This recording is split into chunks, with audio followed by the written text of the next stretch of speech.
I don't know if President William Ruto means it, because he said so many things and I can't locate him these days, because the things he said during election and the things he's doing now are two different things. There is someone who came here claiming to be knowledgeable. He arrived in the morning, and by 2 p.m., he thinks he knows everything about Kenya. Since the arrival of South African politician Julius Malema in Kenya, where he criticized the country's head of state for what he deemed incompetence, Kenyan citizens have been divided in their response. While some applauded Malema for his outspoken stance against President William Ruto's tax policies and incompetence, others criticized him for what they saw as a lack of respect when addressing a foreign leader. Hello, my name is Chief Okuzo from Plug TV. Kenya remained on edge, waiting to see if any government official would respond to Malema's criticism during his 2-day stay in the country. During this period, no government official chose to address the issue. It was only after Malema left the country that is when President William Ruto's deputy, Rigathi Gachagua, decided to unleash his wrath on the South African leader. Known for his candidness, Deputy Rigathi Gachagua, who often refers to himself as Mr. Truthful Man, seized the opportunity to counter Malema's statement.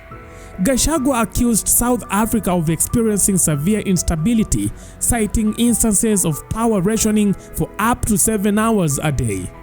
He urged foreign visitors, including Malema, to refrain from interfering in the internal affairs of the countries they visit. And this is what Rigathi Gachagua said. I want to tell our guests that when they visit a foreign country, they should respect the leaders of that nation. We have traveled abroad, but we would never insult the president of that country or meddle in their politics. There is someone who came here claiming to be knowledgeable. He arrived in the morning, and by 2 p.m., he thinks he knows everything about Kenya. We were in their country in December experiencing 7-hour power rationing, but we didn't comment because we respect them. Now he comes to Kenya with his arrogance, criticizing our president. We would like foreign leaders to come to Kenya and engage in activities that brought them here, such as tourism along the coast, and then return to their countries. Leave our affairs to us. It appears that the Malema's comment struck a nerve within Ruto's government, potentially leading to future restrictions on his visits to Kenya due to his outspoken critique of the government. On the other side, some Kenyans believe that Malema had been divinely chosen to speak on behalf of the country, since most local politicians had been hesitant to criticize the president and his government's leadership style. Mutahi Ngunya, a prominent Kenyan political analyst, shared his thoughts on Malema's speech, likening the situation to a resident disease of intellectual incest within State House in Kenya. He argued that when the king is naked, no one within the system is willing to point it out. Ngunyi drew a parallel with the biblical story of God using a donkey to communicate with a prophet, and suggested that Malema, a relatively unknown unionist, had been sent by a higher power to expose the perceived shortcomings of Kenya's leadership.